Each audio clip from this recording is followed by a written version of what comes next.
Maurice is probably the top astrologer in the world right now. So don't you have the sun in the fifth? I'll take compliments, but I don't know if you deserve it. So let's give a big hand and get started because Maurice has got so much information. Let's get going with it. Beautiful. Yay, Maurice. And yes, what a time. Like all the planets are shifting signs. It's a big deal. Uranus is moving into Gemini, and it's the only one who's not moving into a cardinal sign. Saturn moves into Aries, Neptune in Aries, Jupiter just moved into Cancer. So we have a little bit of mutability that remains with us. So I will unpack this as much as I can understand it myself. And of course, it's going to be fascinating to see it unfold. I've seen so many of the, overviews and forecasts manifesting from discussions we had earlier this year. So it all came to fruition. But most importantly, to me, the value of astrology is to understand intention. It's not so much to predict definite outcome, but to understand what is the universe trying to convey? What is this cycle about? Astrology is all about cycles. And we look at the cycles of the sun and moon, of course. So can we use astrology as a preventive tool? If we see the risks, can we be ahead of the curve and steer the wheel in the right direction? That's my hope, with all this work, is not just to say, yeah, told you so.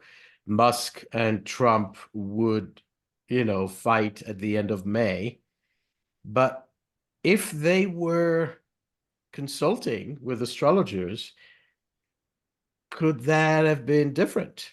Right? Yeah. So that's what I hope to do tonight, is to speak of the virtues and the intention of this Uranus in Gemini cycle, but also to see what the risks are so we can, at least on a personal level, make a difference.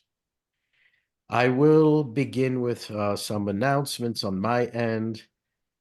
Speaking of, all these cycles, on June 21st, we have a panel of 4 astrologers, including myself and Lynn Bell, Ariel Gutman, and Roy Gillett, and discussing all of them. And I'm going to talk about the astrology of animals on Sunday, which is a topic that I don't think many have covered.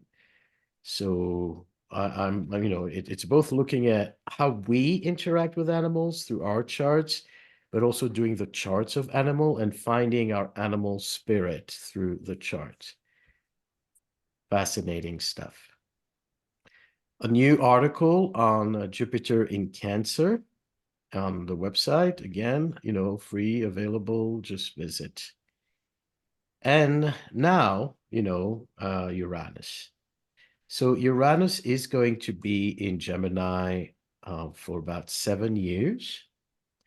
It will retrograde for a short time back in Taurus at the end of this year. So it's, July 7th is the 7-7. It's the first ingress. Interestingly, in Sedona, where I live, it's going to ingress at 7 a.m. So it's kind of a 777. And back to Taurus, and then returning into Gemini for good early 2026 until 2033. So it's 8 years as far as the dates go, but there is a whole retrograde in Taurus to take into account. Some of you may have Uranus in Gemini if you were born in the 40s and are on your coming close or close, on your Uranus return, which is more and more frequent, I must say. People now, I would say sail through their 80s very gracefully. I believe the Pluto in Leo generation is aging very differently from previous generations, and I can see many people in this generation being still very active, very creative. And so it's going to be interesting to have the Pluto opposition for this generation, Pluto in Aquarius and Uranus in Gemini versus Pluto in Leo and Uranus in Gemini. Anyone here with Uranus in Gemini? Okay. Yes. It's in the middle, though. It's not right now, in the middle. Congratulations. And you can share your own insights because you live with it and you know better than us. It's in Now, our 11th house too. In our 11th sorry? house.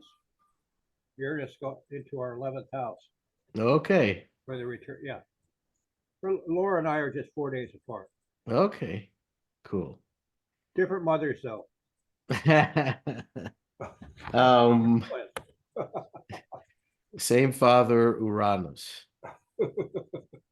So some of the key words for Uranus. I mean, everybody knows that Uranus brings change, and it's kind of the rebel of the zodiac.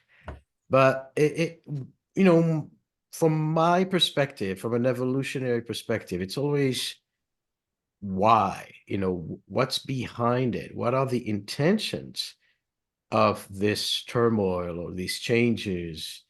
And what Uranus, and I use that as a modern ruler of Aquarius, is all about is to foster progress.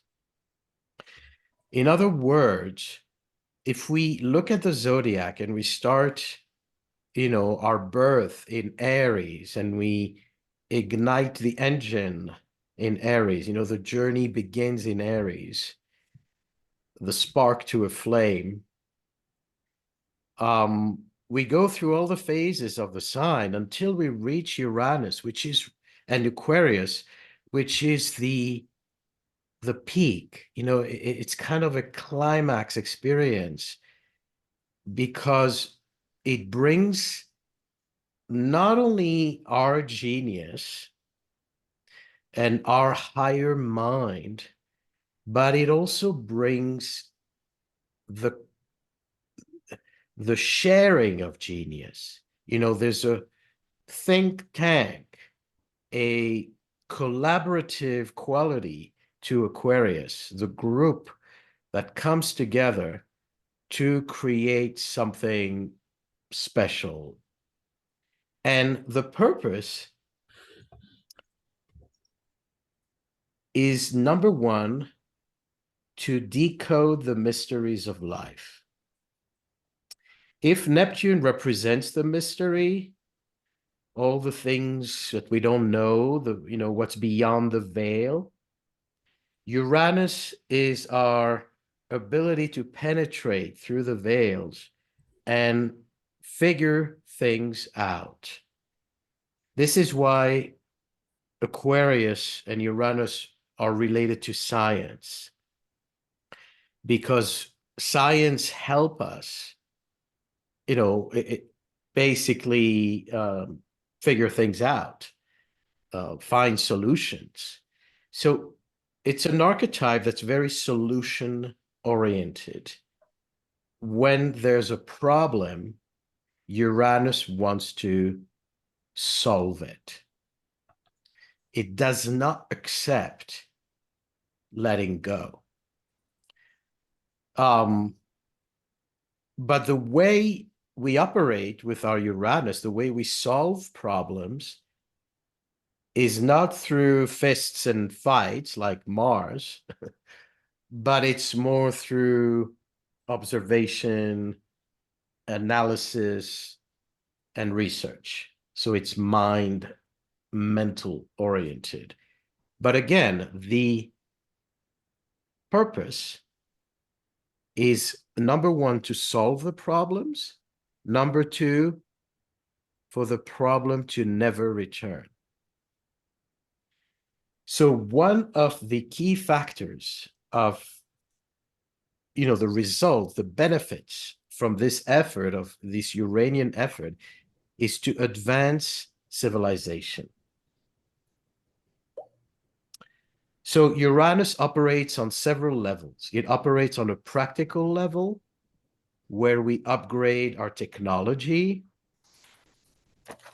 We need to figure out how to get to Mars and how to get to Jupiter. So we build, practical, physical tools that will help us get there.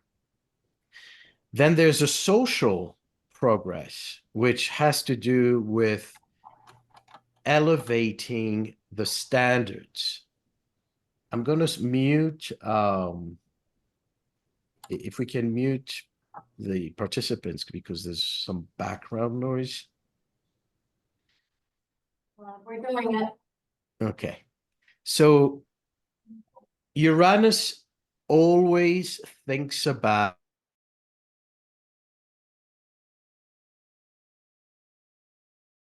myself. Uranus is always about raising the vibration. And that's one of the key words I use. It's elevation. What does that mean, elevation? Everything with Uranus has to do with heights. People, born with Uranus on the ascendant tend to be tall and thin. And so there's something about the height. It also rules anatomically, it rules our brain, which is the tallest organ. Aries rule the head, but Uranus is the neurological system, the electric and neurological system, the brain. Mercury is different parts of the brain. It's the left brain, but Uranus is the whole mechanism of the brain. And so we understand that as we develop civilization, we also develop our brains.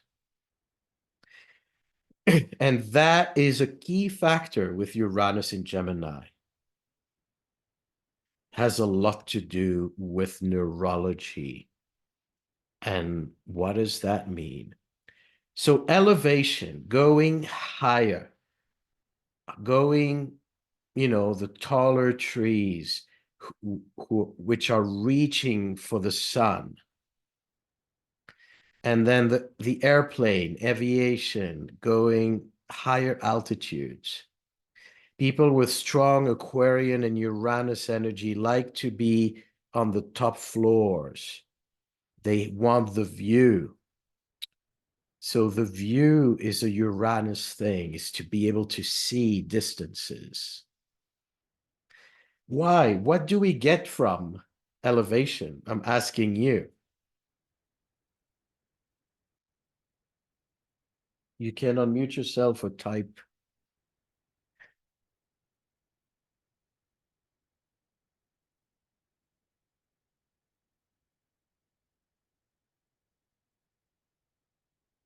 Can't hear you. You're muted. Okay. In my case, Uranus is the only planet above the horizon. So in the 12th house. Okay. Well, that's perfect for astrology. Uranus in the 12th. But somebody typed perspective. Yes, Michael, thank you.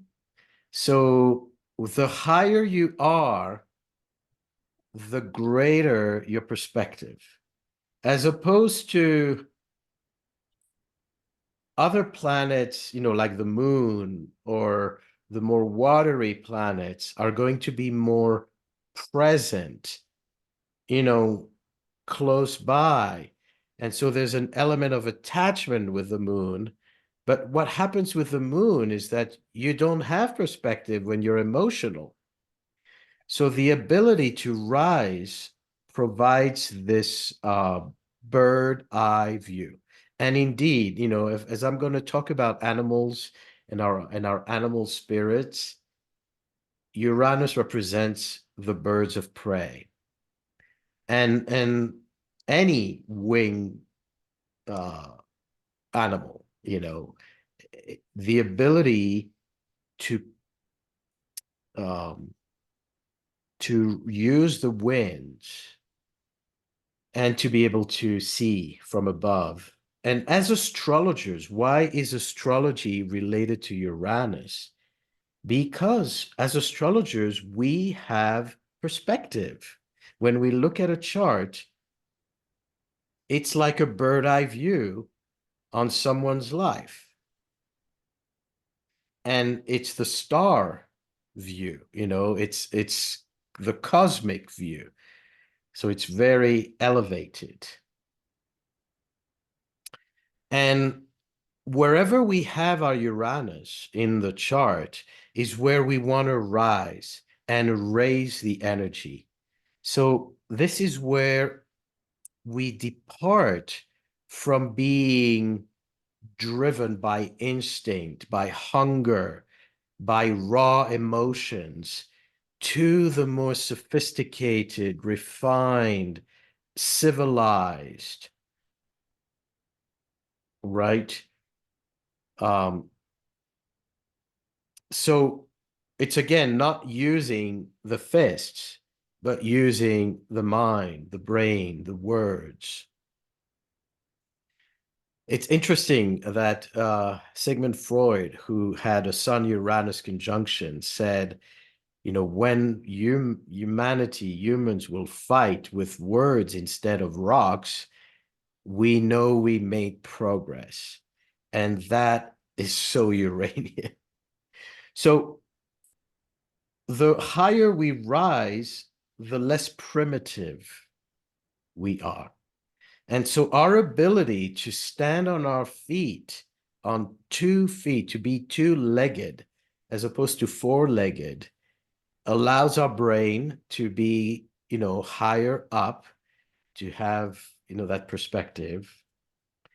And that's unique to humanity. That's why Aquarius and Uranus is represented by a human in the zodiac, not an animal. And yet, what does that mean, in practical terms? So let's just keep that in mind, that the higher you go, the less gravity you have. So there's an immediate, we may say, power struggle with Saturn. Saturn pulls us down. Uranus lifts us up. All for good reasons. They each have a purpose, but they are naturally trying different things. So the higher you go, the less resistant there is. This is why, airplanes that fly at higher altitude can fly faster. The higher you go, the less density there is. So if you think about it, Uranus, Aquarius is between Saturn and Neptune. Saturn is gravity, is form, it's dense. Neptune is formless. It's ethereal. It's spiritual. It's disincarnated. And Uranus is the bridge between Saturnian incarnation and Neptunian mysteries and disincarnation. This is why Uranian people tend to be very psychic because they tap into the Neptunian realm and they can bring it back to the Saturnian realm. It's a bridge. So advancing civilization, etc. Now, the beauty of Uranus is that we can become better human beings. We can become more understanding. So not just technologically advanced, but more spiritually advanced, more socially advanced. When Uranus advances our civilization, it elevates the minimum. When we speak about change with Uranus, what is the main change that it brings is to raise the bar. Raising is Uranus. Raise the bar for the minimum standard. So that's kind of complex because if you think about it, if Uranus brings breakthroughs and advancement and technology, usually those who have access to that are the privileged few. You know, who can buy, new gadgets? Who can fly into Bezos' rocket? Those who have a lot of money. So a lot of the Uranian advances tend to benefit those with means. It can be financial means, or it can be all other privileges. There's something very exclusive about Uranus. This is why it's a paradox, because on the one hand, the attempt is to raise the bar, but on the other hand, Uranus creates elites. Those very few who can access, the best medicine, the latest research, the most modern technologies. You need a lot of money for that. Uranus is high maintenance. If you marry someone with, Venus in Aquarius or Venus with Uranus, you're going to pay fancy restaurants because they want the highest quality. They are refined. They're not going to settle for McDonald's, for the simple, for the mundane. So there's an element of sophistication which can turn also arrogant, superior. And at its worst, it can lead to eugenics.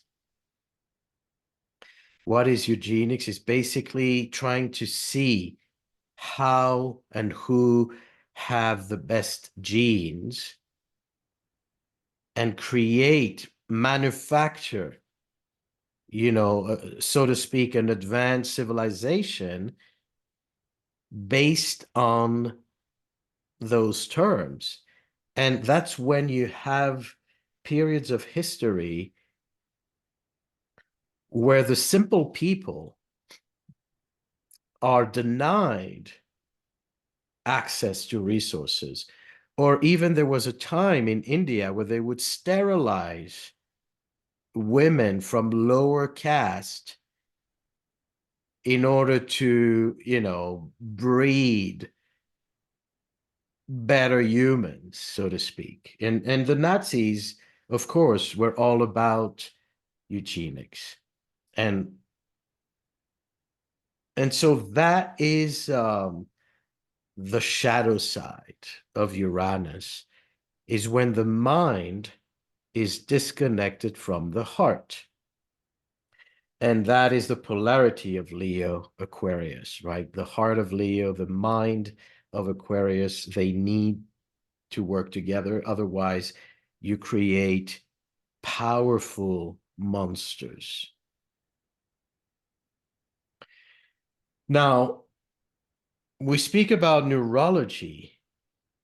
What is, the tallest organ in our brain, the electric organ that sends electricity to actually pump the heart? The heart Leo needs Aquarius in order to pump the blood. That you need an electroshock to revive your heart. So keep in mind that electricity and neurology function at a much faster rate than, for example, hormones. So the moment the electric signals are converted to chemical signals, hormonal signals, that's where you have the synapses. That's where you have the hypothalamus. All these glands and all these mechanisms that help bring this unique organ, the brain, to function throughout the body. But the risk is that those conversions may not always function properly. If you have a Uranus moon aspect, it's exactly that. It has to do with how the neurons affect the hormones, affect the chemistry of our body. So I'm using anatomy to kind of illustrate that. But this, has immediate application beyond biology and anatomy. But I'm just starting to speak about the different applications. Now, keep in mind that once Uranus moves into Gemini, this double air function, Gemini is a mental sign, Uranus is a mental planet. So we have both the benefits and the risks for that, where on the one hand, we are creating a new mind on many levels, but we also risk, creating gaps between mind and body. So,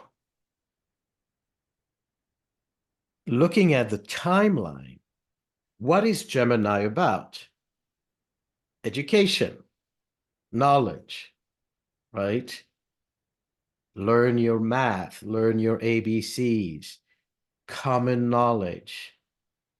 So the facts of life, the ability to navigate, to understand, and of course to communicate. So when Uranus is in Gemini, it's going to bring progress to education.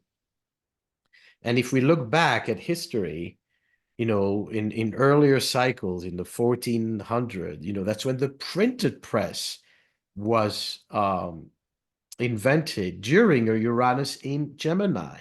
So think about the breakthrough in a Gemini field of writing, publishing, and reading. In the 1700s, the time that the United States was born, in the 1770s, the Industrial Revolution, everybody is moving from the farms to these cities where you have now steam engines, steam, Uranus, gas, air. Steam engines lead to advancing civilization, quickening transportation, Gemini transportation. And you have the revolutions, the French and the American, chemically oxygen is isolated for the first time. It took all these years to to isolate oxygen in a lab, and that happened. Air, Uranus in Gemini. In Europe, mandatory education, again, raising standards. Kids need to go to school. They should not be in the fields. And so Uranus was discovered. That's so interesting because it's the first planet that was discovered after the telescopes. So it's not just the discovery of Uranus that's phenomenal, but it's the beginning of a whole, like a gateway to many more discoveries of space to unfold. And keep in mind that Gemini has to do with neighborhoods. So Uranus in Gemini is the space neighborhood. It's not, the earthy, localized neighborhood, but it's the neighborhood of the planet. Who are our neighbors? Who are the neighbors of Earth, this whole solar system? And so we suddenly meet new neighbors.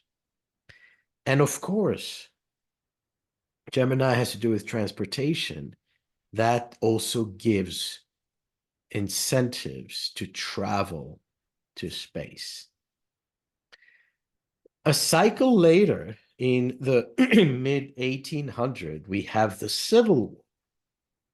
And, I'm going to come back to that. But the continuation of the expansion of routes, travel, transcontinental railroad, for the first time, they cross from the East Coast to the West Coast. So remember that if there's a road, it means you can go there and you can learn new things, learn about new people. And that's when bicycles were also, I don't know if they were like specifically invented during that time, but that's when they actually became a thing. So the bicycle craze in the 1800s, helping people, go places faster. And that's a key word for Uranus. Always remember, Uranus accelerates. It's always about speeding. Why? So two things that you kind of always remember. Uranus is about elevation and then acceleration. So, cars are moving faster, planes are flying faster, rockets are flying faster, computers are processing faster. So this whole speed, the faster things go, the more things you can do. So speed is an immediate factor in production. And that's part of civilization. Now, think about ourselves. In our generation, those born maybe since the 40s, but especially since the invention of automobiles and airplanes and the commercializing of, we are living faster than ever. We're not just living longer. I mentioned people aging gracefully into their 80s, but we're also living faster, which means that we pack much more in one incarnation than ever before. The amount of thing we're able to do in one life is equal to none in our history, at least known history. So, what is going to be accelerated? Gemini, our thinking, Gemini are transport, our education, our ability to learn languages.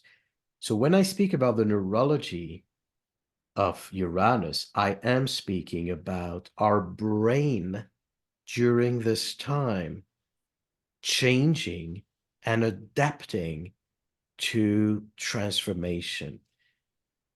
You know, literally, there can be a biological morphing during this time to adapt to faster processes and greater capacity of learning and connecting dots and speaking. It's going to be very interesting. Now, I'm going to show you some, comparison with the other planets. Uranus, Neptune were conjunct in 93, and there's a 2-to-1 ratio. Neptune is 14 years in a sign. Uranus is 7 years. So they're always, Uranus is half the distance of Neptune. And this also means that when you have a Uranus return at around age 83, 84, you have a Neptune opposition. So think about this generation. I'm talking about the bridge between gravity and the ethereal world. Those born with Uranus, Neptune are a generation of out there. You know, they have a completely different neurology. Then the Neptune-Pluto, which was also in Gemini. Now, the last conjunction of Neptune-Pluto, it's every 500 years. The last one was in 1891. And remember this degree, 8 Gemini. Because that's where the Uranus of the United States is, 8 Gemini. Then you had a Uranus-Pluto conjunction in the mid-60s. And they each have a ratio of cycles. So these cycles are synchronized.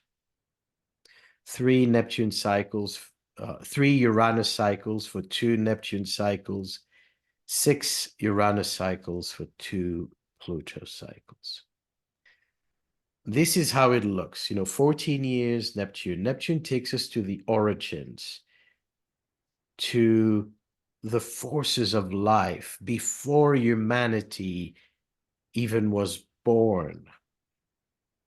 All these greater universal forces conspiring to create life. The volcanoes and the oceans and the atmospheres and all these immense processes are very much in the Neptunian realm. And then we come in, we learn, we advance civilization, and we build towers. We reach for the sky. The higher we go, the more happy we are. And this is another illustration of this dichotomy. The skyscrapers, powering the night, powering the darks. So Uranus brings light, electricity, technology. And so we're never in the dark. There's always a light bulb, literally and symbolically. Neptune, on the other hand, is nature reclaiming everything. Speaking about eugenics, look at the dogs, and we can argue, what's better or worse, or whose dog is happier. I don't have an answer to that, but that's Neptune and Uranus at play. I'm talking about heights with Uranus. Uranus pushes to the sky, reaching the sun. but Pluto pulls down. So the Star of David, which is a spiritual symbol in many traditions, not just Judaism, but this hexagram represents this necessity that if you want to rise, you need to descend at the same time. The same way that if a tree needs to be really tall, it needs deep, deep roots. And that's the Pluto-Uranus tension. That's what happens when there's a square between Uranus-Pluto or a conjunction. One pulls to the underworld, the other pulls to the heavens. Each for a reason. And so we're coming into this world, into this reality, where Uranus will be in Gemini for 7 years. It rules Pluto in Aquarius. And Neptune in Aries is the midpoint. So it's a grand sextile of these slow-moving planets. But if you calculate the degrees, Neptune is the middle of the Uranus-Pluto trine. So I won't have time to get fully into the sextile. Join us on the solstice talk with a panel that, will really unpack this one. But I want to show you here that the trine between Uranus and Pluto in Aquarius is about both very neurological, both air, both about progress and intelligence and new realization. But Pluto pulls down and Uranus pulls up. What does that mean? We have to realize that as our brain is changing and as we start to anatomically, physiognomically alter our own, perhaps DNA, our own dendrites, our own brain functions, you are going to have, amazing new beings born with these trines. But you are also going to have those who pay the price for such change and can experience neurological disorders. So think about humanity going through this mutation. And it can, for the most part, we will mutate, we will upgrade. But for some, it may not work properly. And this is why all of us, during at least these 7 years, but even through the whole period of Pluto in Aquarius, will be more vulnerable to neurological issues. To what extent, it varies. But I would say, make sure to support your body anatomically, to support your brain and your neurological functions, because your brain will need as much nutrients to go through these changes and to adapt to, additional radiation, additional acceleration, additional processing. The level of stimulation is increasing. And we're adapting to that, but we need resources. Now, think about Neptune in Aries in the middle, and Neptune in Aries represent how do we fuel all that? How do we power all these changes? You want to go to other galaxies? Do you have the fuel for that? So Neptune represents the vitality, the ability to have the energy to reach those goals. This is an example of, I shared this on my Facebook group, because I have a Facebook group where we, do a lot of charts. It's called Evolutionary Skies. And so this is a famous singer in Europe who, announced recently that he has been diagnosed with Parkinson. So he's born in 1959. He's 65. And he has a moon in Aquarius opposing Uranus in Leo. And he was diagnosed when Uranus was squaring Uranus and his moon. So remember, the moon is chemical. Uranus is electric. Something between the electric signals and the emotional, a hormonal conversion leads to all kinds of neurological disorders. And he went through brain surgeries to try to support, delay the condition. Another recent example is Billy Joel, the famous American singer, who also, was diagnosed with a neurological disorder. It's called NPH. I have to remember what exactly that stands for. But, this happened as Uranus was on his sun in Taurus. And he came, and Saturn was square his Uranus. So talk about Saturn, gravity, Uranus, mind. And he was, is part of this Uranus in Gemini generation. So how do we nourish our brains?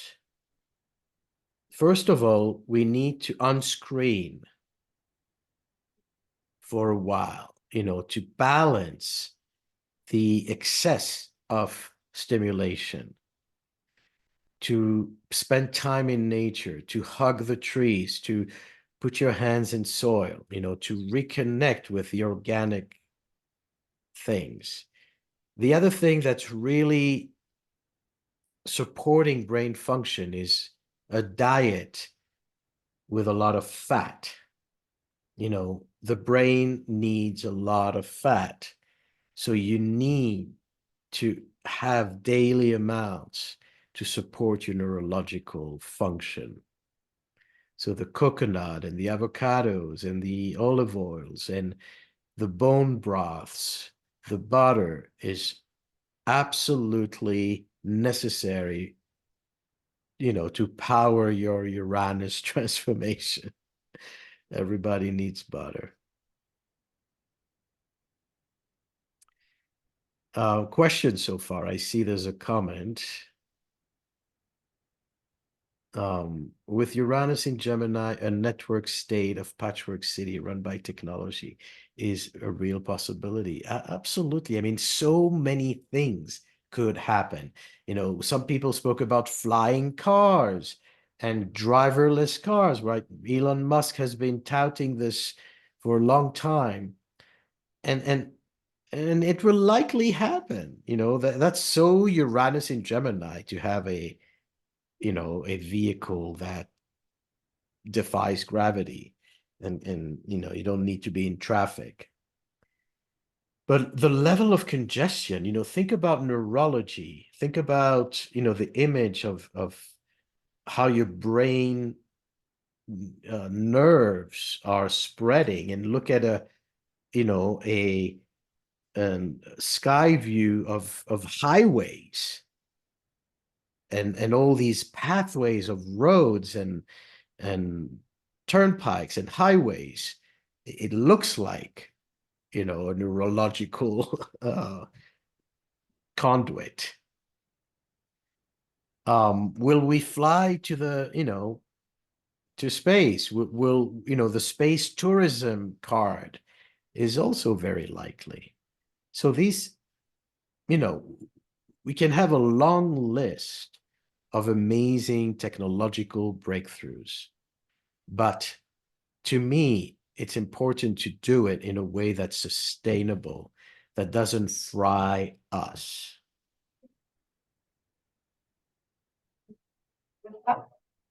Krista, raise the hand. Krista, you Yeah. want to unmute yourself? Yeah, thank you. I'm really thrilled about this topic, Maurice, and the group here. I'm glad I was able to get in at the last minute. Because this is my experience in working somatically with my clients for the last 25 years in relationship to inherited trauma. For me, it's coming down to it's going to be all about the body. And you're the first person I've heard speak about this. And I'm speaking like from personal experience these last 3. So I have 4 planets in Aquarius. And all of my major aspects have been hit off by Uranus squaring them, my Mars Pluto. So it has made me go so deep into what is going to be able to keep me here.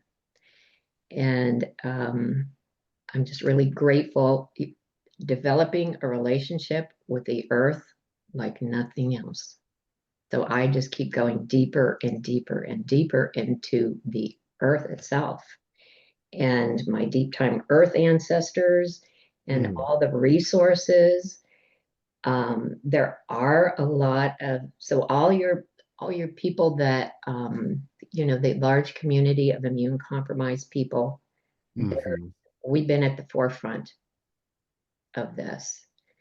And so Thank you for sharing. That's kind of my major message. I stopped doing constellation work as I have been doing it.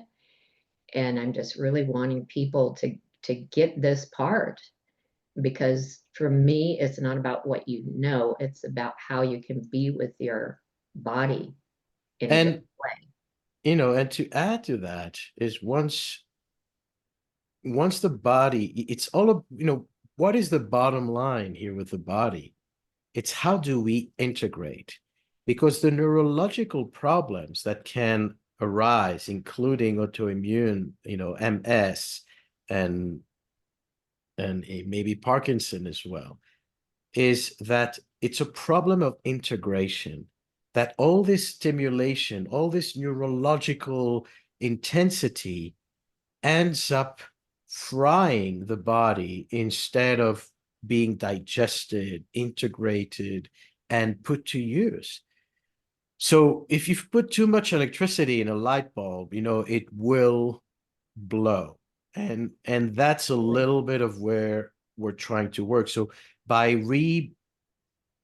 grounding and connecting to the body, we can then build our towers and elevate and go, to the sky. But it needs to be integrated, digested. So yeah.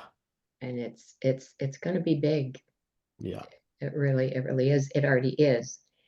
And I think just the whole phenomena of the immune compromised, huge levels and how all of our health, I mean, it's just not immune compromised. We're so deeply disconnected from what resources us. Agreed. And for me, with Pluto and Aquarius, it's just going to be all about the shadow of that disconnection. Agreed. The whole way, At least, whole way through. Yeah. And that's when we build a civilization that is so mind oriented. Right. And the organ that is going to be taking these blows is the brain, is the neurology. Also, lungs, air. You may have a lot of lung issues and lung conditions. The other thing that Aquarius and Uranus are associated with, I talked about the human being being a two-legged. What makes us stand on our own 2 feet is our ankles. Mhm. The flexibility of the ankle allows us to stand straight. And so that's why Uranus and Aquarius rule the ankle. But that's also where, the attention, the wounds can come. So, there's a lot of symbolism here, of course. I want to look at the next cycles of Uranus in Gemini. And I talked about the 18 and 1700s. The more recent one was in the 40s, and we know that was World War II. And Uranus got into Gemini right after World War II started. So it started in Taurus.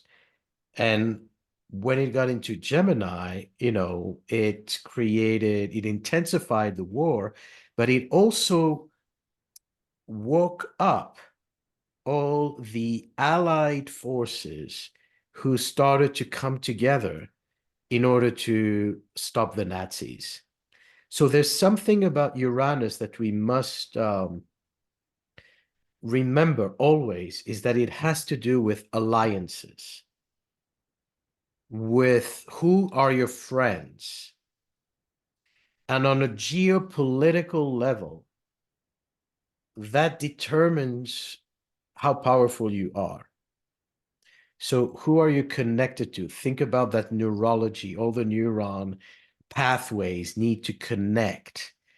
And how are you connected politically? How are you connected on all levels, on a social, on an emotional? So the connectivity makes you stronger. And that's how the Allies eventually defeated the Nazis.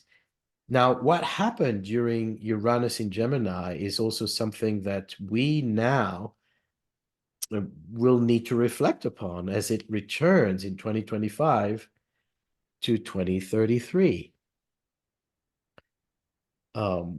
So let's pay attention. I'm just going to go through the 40s. We obviously had the war and the liberation, thanks to the Allies. We have more advances of jet engines. Remember that when there is necessity, there is creativity.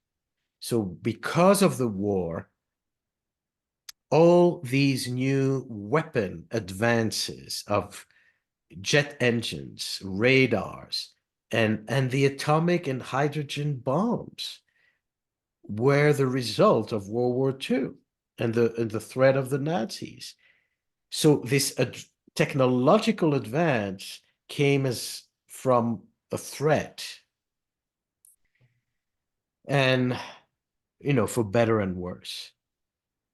Now, lobotomies, sorry to include that, but I'm speaking about the brain, so I had to. Lobotomies existed before the 40s, but that's when they did the transorbital one, which is really gruesome. But their attempt was obviously to try to help people with neurological and mental health issues, until they realized that this amazing discovery was actually a complete failure. So right after 1950, right after Uranus exited Gemini, and they did all these horrific lobotomies to people, they realized it was more damaging than healing, and they dropped it. And that's when the beginning of psychiatric drugs was really taking off in the 50s. So in a way, that Uranus in Gemini exacerbated this practice, and through its shadow, it gave way to more gentle treatments of, not having to mutilate the brain. So the progress from lobotomy to psychiatric therapy and psychotherapies, which unfolded in the 50s. And LSD, right? LSD was discovered right at the tail end of the 30s, 40, but it is in 1943 that they discovered its its neurological and but the word, not finding the Gemini word, the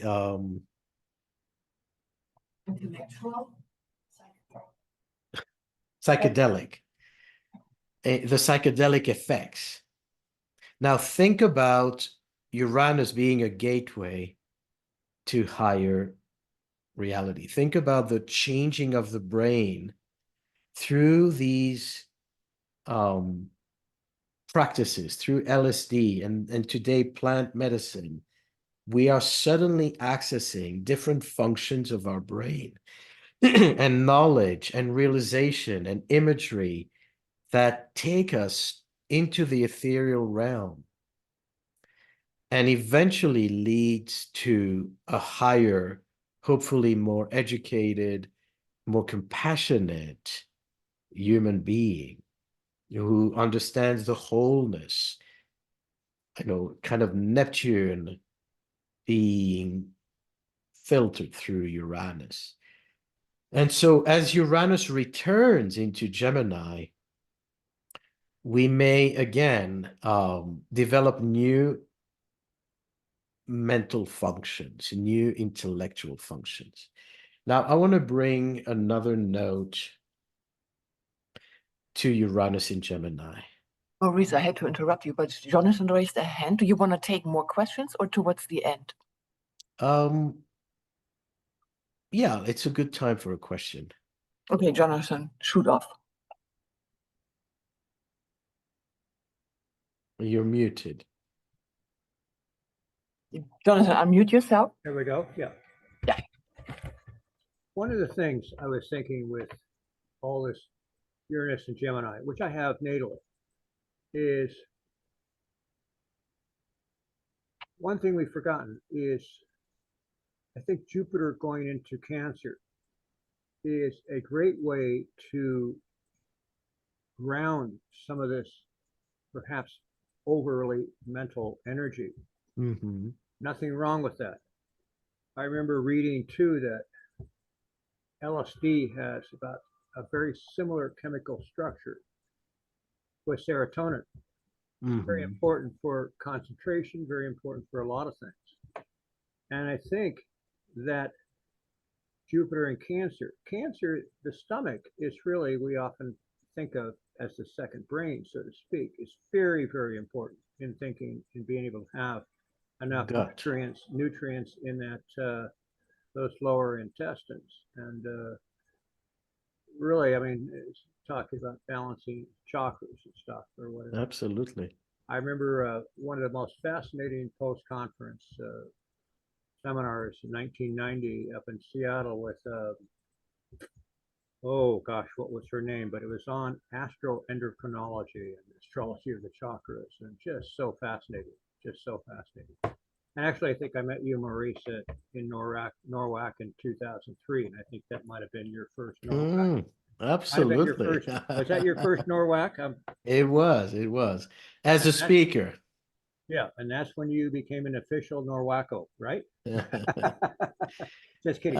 But a lot of I know it's so fascinating to see so many strands from different areas to be able to start connecting the dots, from political revolutions down to the very subatomic level and what's going on with our own bodies and all of this stuff. And the more you can connect with so many different things without losing the general trend, so it's going to be just so increasingly important. I think you were pointing toward it in the beginning of this talk and stuff. So this is really great. It's good to see you again, Maurice, and I saw you. Thank you so much. One or two other times too, and I'm totally confirm and relate to what you're saying. Jupiter in Cancer is so important during this time because all the planets are moving into fire and air. Yeah. And this year, it's the only one, who balances that with a more feminine and more, brings us back to the emotions. And so it balances definitely the You and I are mental. both, yeah, we're both Scorpios with Cancer rising. The thing is, Yeah. you must not forget, what is it, the nadir, which is basically whatever sign it is basically Cancerian, our basic foundation in life. That Absolutely. sense of nurturing and not losing that sense of connection to so many other things. But boy, this could be a very enriching time. We must not lose faith. Thank you. And so I want to, recap something and bring your attention to something that is maybe surprising about the different milestones of Uranus in Gemini, is that every time Uranus was in Gemini on the 8th degree, the United States entered war. 1861, so the inner wheel is the US Sibley chart. There are different variations. I'm using the Sibley, which I find to be very reliable. So 1861, Neptune just gets into Aries on the IC, talked about the IC, which is where it's at now, and Uranus return in Gemini with Mars in 1861, and we have the Civil War. Fast forward 1944, the Uranus return, this time with Venus, and this is D-Day. This is the day when the Americans are storming Normandy on June 6th, exactly, 81 years ago. My goodness sakes. And so these exact returns coincide with very specific military operations. And of course, the United States was established in the 1776, which was itself, in the Independence War then. So we are now at the 4th Uranus return. Excuse me, the 3rd Uranus return, the 4th cycle, the birth, the 1800s, the 1900s, and now in 2027, the return will occur, obviously in Gemini, with a Neptune-Mars opposition in Aries, and with Pluto on the US nodes and on the North Node. So there's a risk. It doesn't, that's where I bring my original intention when I opened this talk was, can we use astrology as a preventive tool? Do we have the capacity to not allow history to repeat itself, or to steer the wheel, in a different direction? Because there could be another, military conflict that may be internal. The first one in the 18 was a civil war. It was internal. The second one in the 40s was global, international, with allies cooperating on many levels to defeat, an enemy. Now, why is Uranus in Gemini related to wars? What does that have to do with aggression and with all of that? Because Uranus has to do with liberation. The Civil War was about liberating the slaves. I mean, there were other factors, obviously, but the ultimate result was the liberation and the civil rights and giving autonomy to the Africans. The World War II was a liberation of Europe. So when the instincts to liberate comes through, it means somebody is not liberated. It means there's a crisis, a human crisis, a social crisis. Something is out of order, and Uranus wants to find a solution, and that can translate into the use of force. Now, again, do we need always to use aggression?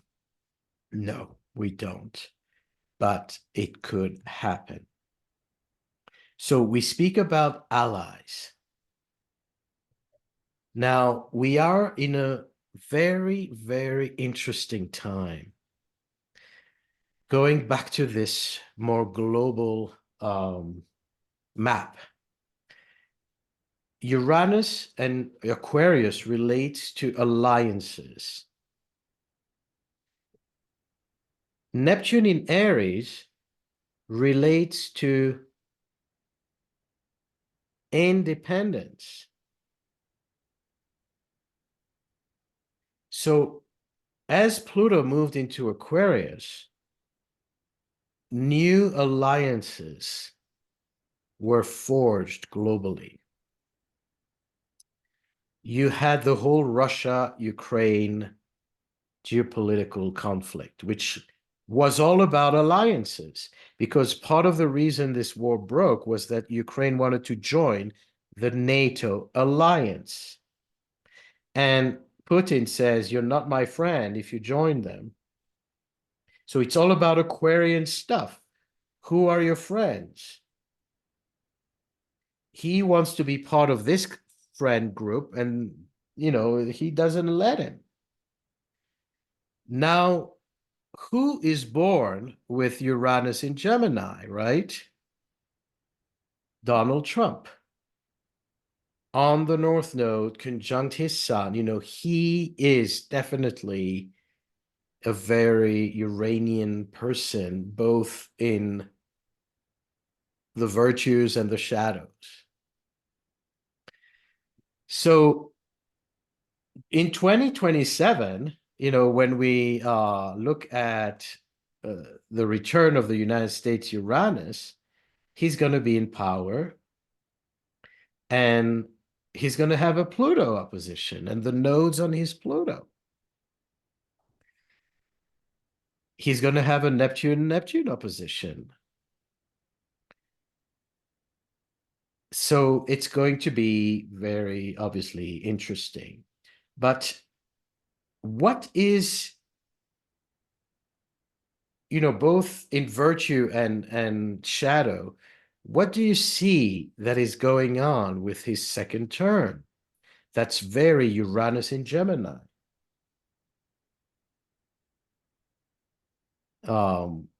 Any clues, any suggestions, any observation? Plenty of lies. So why is that Uranus in Gemini? Well, it is actually a Mercury thing with Yeah. Neptune square. right. So I'm talking more specifically about Uranus in Gemini. Okay, that's invention. Invention? What did he invent? Well, that's inventing he invented plenty narratives. of lies. No. What else? Social solutions. Social solutions. I can't hear you. Solutions or illusions? Solutions. I wanted to bring up also, I did the solar arc on the midheaven. So in 2026, the solar arc midheaven is on Uranus. 26, 27. So it also adds in to what you were saying. The solar arc Uranus, the secondary Uranus is there, which you already pointed out, but the solar arc midheaven of the US is there also. Interesting. For timing. Yeah, I thought it was fascinating. That is fascinating. Then it sounds like a coup. So Janet says, with Uranus in Gemini, a network state, a patchwork city, elitist, superiority complex. Yes. Now, Donald Trump ran on a campaign where he came up with a lot of Uranian statements, because everything he was saying, whether he could account for it or not, was, I'm going to fix it. I'm going to fix the war in Gaza. I'm going to fix the war in Russia. I'm going to fix the economy. So he comes, at least with an intention, to bring fast, very quick, rapid solutions. And that's what he did with Doge as well, where he attempted through, with Elon Musk, who is also a Sun-Uranus square. Like Trump is a Sun-Uranus conjunct, Musk is a Sun-Uranus square, and they go quickly to fire everyone, to reconfigure the whole system. And what does it create? It creates a trauma because it's too quick. People have no time to integrate, and there's a lot of backtracking because they went too fast. And Chaos.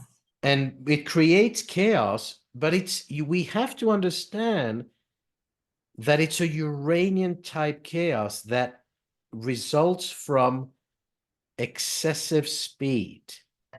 And the excessive speed leads to a neurological problem. The neurological problem of Washington function, because things are not integrated.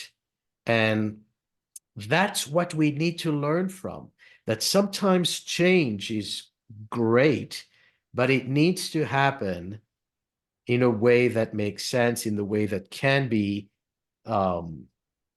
integrated. Otherwise, it's just disruptive. And that's what happens when you have seizures. What happens when your brain is firing all kinds of signals and the rest of the body cannot compute. And so what is happening with Trump is that he wants to go too quickly, and he ends up not fixing. Putin is not interested in his peace deal, and so all what he wants to do with Gaza and build a Riviera in Gaza. Think about upgrade from a place of destruction. I'm going to build beautiful towers. The whole obsession with towers is also very Uranian. As the taller it is, the better the view, right? It's very Uranian. But then what happens is that he came and he reshuffled the alliances. When there were alliances with Canada and Mexico, which are the Gemini neighbors, he suddenly reconfigured that and said, we're not going to be allies anymore, and I'm going to be having different friends. And the Europeans are not my friends as much as they used to be. So this whole attack on NATO and on the European Union, and saying that the European Union coming together screwed up the United States, is again some kind of disruption of alliances. Uranus is alliances. And yet he's trying to build new alliances. So as Uranus in Gemini can build bridges, it can also destroy bridges. And that is true for all of us during this period of time. Who are going to be our friends? Who are going to be, our neighbors? And are we going to form alliances, new alliances? Are we going to break up from old connections? I don't know about you, but I've noticed in my life that since Pluto entered Aquarius, and it's going to intensify once Uranus moves into Gemini, that there's been a lot of changes in organizations, in groups, even in astrological organization. The NCJR and OPA and ISAR all are going through their own reinvention. And UAC, it's the United Astrology Conference. It's a very Uranian concept of bringing all the people together. It's very Uranian. But with Pluto, how will that translate? Gemini has to do with diversity, has to do with bringing people with different ideas. So are we going to break alliances or build alliances or both? Right? Now, if we speak about building bridges, another thing I want to bring to your attention, we talked about LSD and mind-altering conditions and substances. Think about this fellow who was born with Uranus on his north node in the 4th house in Gemini. So this is David Bowie, a cultural icon, a famous rock star who passed away. But where do you see in his, if you know about him, whatever you know about him, I know he wasn't American, but he was pretty famous. So those who know him, what do you capture? Where do you see his Uranus in Gemini? In his life, in his art?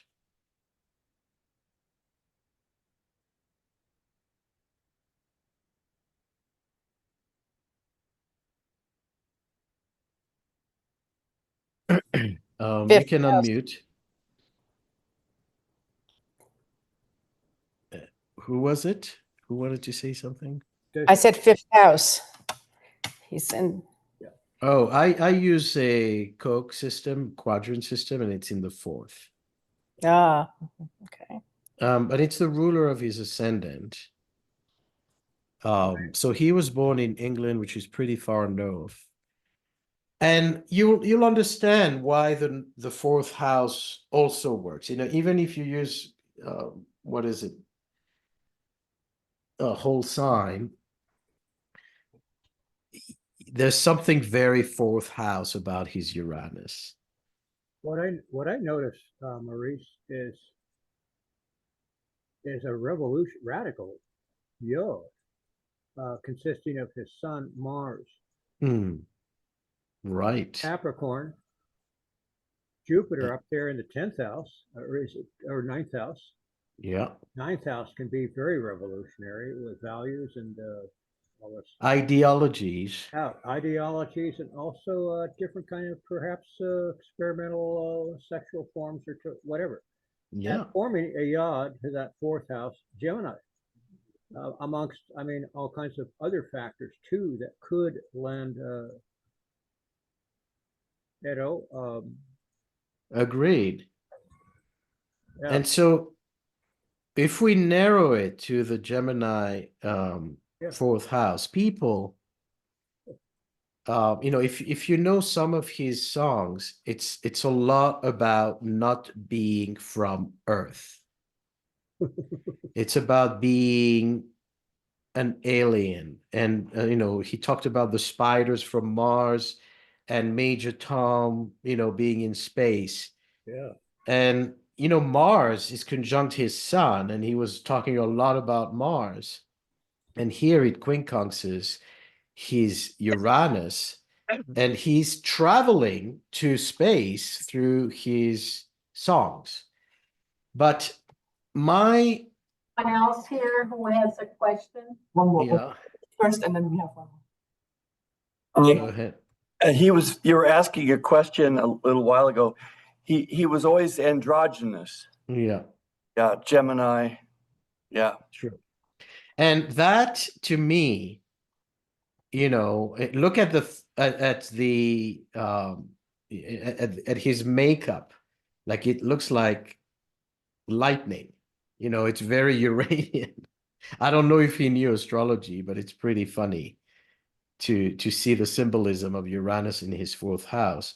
But there was definitely a feeling of not being from here, of having a different mindset. And this is, call it theory, call it a knowing, or call it something of that, something I cannot prove, but I'm putting it out there that Uranus in Gemini builds a bridge between Earth and the neighbors. So the Gemini neighbors, but the space neighbors. And if we talk about communication, we can expect contact. Communication signals. But beyond that, and Laura and all of you born with Jonathan with Uranus in Gemini, there is some kind of alien DNA in this generation of people who may be androgynous because they're not fully in this dimension. They're not fully in the physical form, but they come with insights and with ideas, and they make connections that are not necessarily from this dimension. So there's a feeling for many of this generation of being a tourist, of, living the life. We have to pay the rents and we have to do what we need to do. But are we really from here? And of course, we can't say that everyone born with a signature is an alien, but at least some of them. And so he captures that. It's in his fourth house. And somebody, Jonathan said the fourth house, the IC, is really your source, your grounding.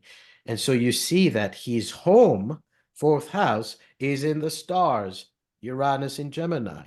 And he lived like that. He looked like that. He operated like that. He was, Let's not forget too that he's got natally Neptune trining his north node there in the fourth house, and Neptune's in the eighth house, sexuality, I would think. Chiron is in a quincunx to Eris, which is kind of rebellious. They're in the second house, but Chiron in also the ninth house as well, and of values and of anything that's foreign or possibly alien too. So yeah, agreed. I remember I did for my spiritual group one time back in 2015, and I was in charge of entertainment or so, and I realized when the conference was going to be, it was right during the week of the New Horizons spacecraft flying by PLUTO, and that spacecraft was launched during the height of the Iraq War, the Iraq surge. We remember that 2005, 2006. And I thought of all kinds of wonderful stuff and how the inner school found out something on that New Horizons spacecraft that nobody else understood at the time, that there was a what do you call it, a stowaway. And it turned out that stowaway was a Scorpio, and he was a double Scorpio, and hint, hint, hint, and and he realized, and it wasn't you. No, of course not. And he was so freaked out by how much carnage there was and how much toxins there was on Earth at that time that he thought it's time to go out to my home planet Pluto, where I think it's going to be a lot better. That is crazy. I won't go into details, but it was incredible. But he found out it was much more toxic even out in Pluto. Of course. And he begged to come back to Earth. And in order, the inner school would only let him come back to Earth if he made a real commitment to integrate himself, not be such a fucking loner. Excuse me. And I'm gonna look that up. I'm gonna look that up. I just not, I don't know if it's online, but it was like I just went really wild with it. It was wonderful. It was wonderful. Thank you. I'll Thanks tell for you more sharing. about it sometime, but yeah. So another example, Steven Spielberg is born with the same generation in 1946. So yeah. all these folks, with born in the late 40s, 46, 47, have this signature. And he, has several films that capture these encounters with aliens and contacts, and he has Uranus in the 12th house in conjunct the North Node. And the day the movie E.T. is released, the sun is right on that Uranus. How synchronistic that is, that it's an activation of his own aspiration to return to his own, perhaps, bodies, his own origin. So I thought that was interesting. And also, of course, Terence McKenna, who was one of the pioneers of LSD and psilocybin, using mushrooms to understand altered consciousness and global consciousness and universal consciousness, was also of that generation of Uranus on the North Node. And we talked about how our brains are activated by that, and he ended up dying from brain cancer. So something about his own discoveries and about his own process led to his physical form not to be able to contain, all that he was tapping into. There may have been some frying of his own neurology. And I'm not speaking here I'm not confirming it. I'm just speculating. Interestingly, in that generation, it was also a breakthrough for astrology. Many pioneers in astrology, including in this room, were born with Uranus on the North Node in Gemini, from the psychological movement of Stephen Arroyo and Liz Green and Jeff Green and Demetra George and Ray Merriman and Solar, many Jungian astrologers, spiritual astrologers, financial astrologers, and traditional, Robert Zoller was one who wanted to recover the ancient tradition. He was spearheading not the opposite movement, not the psychological movement, but the traditional movement. And it's interesting that many of these astrologers who became authors and public speakers had their first, I would say, books or their first breakthroughs in the late 70s. So around age 30, when Uranus was in Scorpio, conjunct the North Node. So Uranus in 76 was in Scorpio, conjunct the North Node, and that's when Liz Green published her Saturn book. That's when Stephen Arroyo published the Karma and Transformation book. So, completely new thoughts in the world of astrology. That's when Ray Merriman published a book called Evolutionary Astrology. He was the first one to coin that term in 77, even though, he kind of ditched that for financial astrology. But, I think it's interesting. Now, another chart to look at, and I'm going to close with this, 2026, you have this lineup of Pluto, Neptune, Uranus, but then Jupiter. And they're all on the same degree, the 4 degree. So it's a massive configuration in the sky, in all air and fire. So that's what we talked about, where's the water, where's the earth? We're going to go through a phase of a lot of yang, masculine energy, which is more expansive, which is more creative, but is leaning towards excess.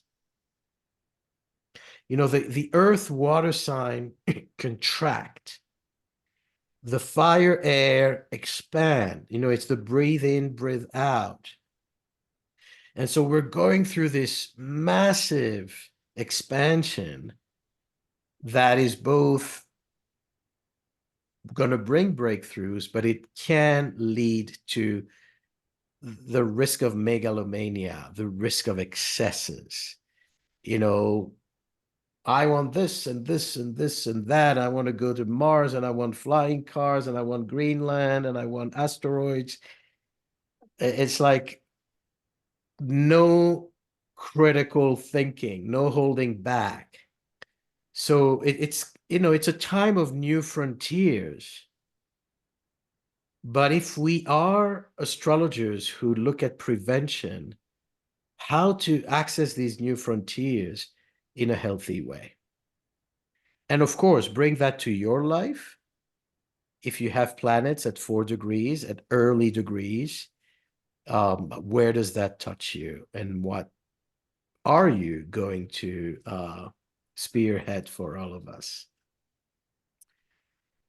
So I'm going to be open for questions, and let me know if this makes sense, and if you have anything you need I want to clarity say about. great for now, but we have B and they, Jonathan. They had raised their hands.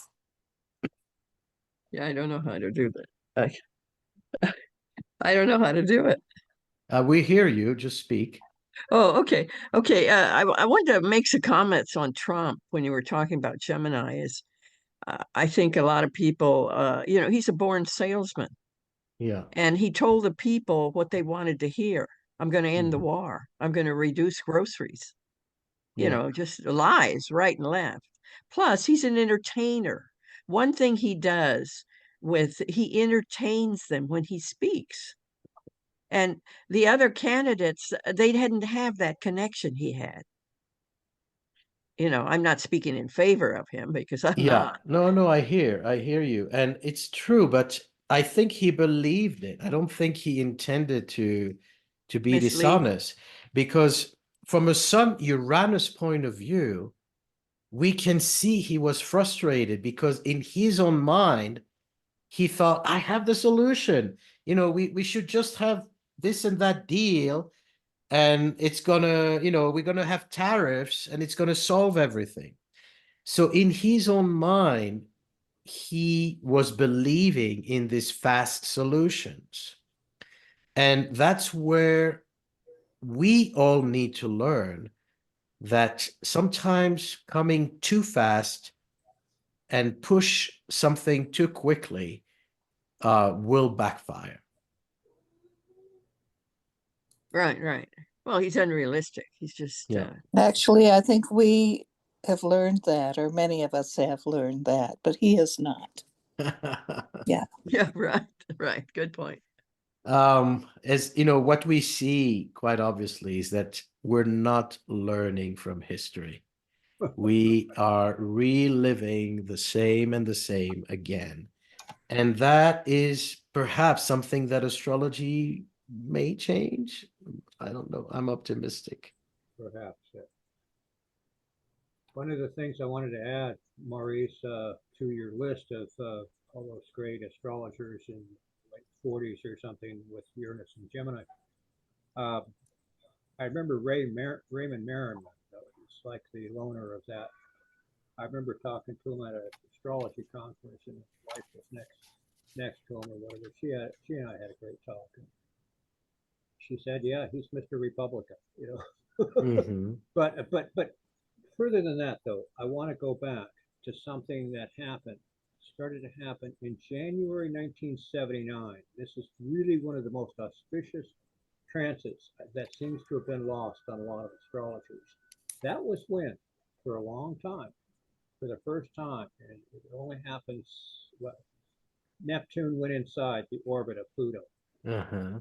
And that's when Neptune, I think, spiritualized Pluto, or began to, even though a lot of rough spots happened in the 80s, AIDS, everything, you know, and had a lot of violence. One thing we need to be reminded of, if you look at the US chart, no matter which one you look at, you will notice Mars in Gemini, or what Mars in Gemini in the 7th house, squaring Neptune. natal Neptune in the 9th house of foreign affairs, values, and talk about confusion sometimes, or outright deception in foreign affairs, and how, you know, caught up in that. And even we also have a Saturn Sun square too, also in our natal chart. And right now is when all of this stuff with Trump going off the rails. He has that Sun. Jonathan, we had a couple other questions here that we wanted to complete. Yeah, go for it. Okay, did anyone here have a question? I apologize. No, it's a good point. And Yeah. I mean, right now we have the Saturn Neptune at the IC of the United States, and you know, it's not a civil war. At least we hope it won't get there, but it is unrest. And what happens with California? One of the things I wrote about 2 years ago is that as soon as Neptune moves into Aries, you are going to have states that are going to separate ideologically from the federal government. So there's some kind of secession ideology. And it's, you know, it doesn't mean California will separate from the Union, but the same thing that happened during the Civil War, where some states didn't align with the Union. Union is Uranus. Aries wants to separate, and it creates all this mayhem and chaos. And so again, you know, in Canada, there are voices of Alberta wanting to separate from the Union, and California feeling so disengaged from Trump, wanting to separate. So it's interesting that this happens as Uranus, as Neptune and Saturn are on that homeland axis, and it creates, you know, this kind of separatist movements. So we'll see how far it's going to go, but just the hints of that are noticeable. Well, that's like the Civil War, 1861. Yeah, the It's question is right to there. what extent, you know, how far this is going to go. Right. Yeah. One more here. We have Mackenzie. We want to Hi. call the camera. Yes. Hi. Okay, so kind of piggybacking on that, looking at the 8-degree Gemini Uranus for the US and our pattern of entering a war when it meets that in 2027, if Uranus is all about like elevation, but that placement's all about liberation, then we can probably predict that there's going to be a demographic that needs liberation. But are there any placements or aspects that you see that would overcome the option of war and elevate us to a different option? You know, to me, this is where astrology is limiting, because astrology does not represent consciousness. It just shows the energy. You know, this is the energy operating at that time. How are you going to use that energy? Are you going to use it at a, you know, at the bottom feeder level or at a higher conscious level? That is where astrology, you know, cannot give you a confirmation. This is also the reason why people who are born with the same chart, if they are twins or astro twins, will not necessarily react the same way. So that's where I'm saying, are we going to learn from the past? Can we liberate people without weapons? Or are we needing to learn the lessons over and over again? That is a choice. It's not sealed as, you know, an aspect or a trine. But we do see that this returns can be volatile with the Mars Neptune and with Pluto on the ascendant, for sure. You know, one of the things that I suspect will happen, not only between states and the Union Aquarius, states Aries, this tension between states not wanting to be part of the union or not aligning with the union, can also manifest in either the breakdown of a party, Republican, Democrat, or a new party coming into power as Pluto continues its journey to Aquarius, because Aquarius has to do with parties, alliances. So we have this recording and we'll meet in 20 years to reflect back.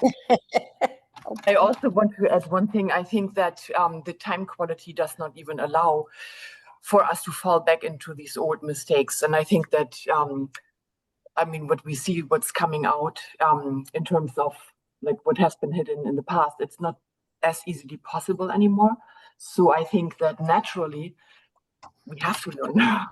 And I think that, I mean, I'm not as so sure. I think that it's easy, as we've seen recently, it's easy to devolve as it is to evolve. We are at risk. But I hope you're right that there are enough mechanisms to prevent that. And, you know, let's believe in the liberating nature of Uranus, because that is the intention. So however it's going to happen, there will be a liberation.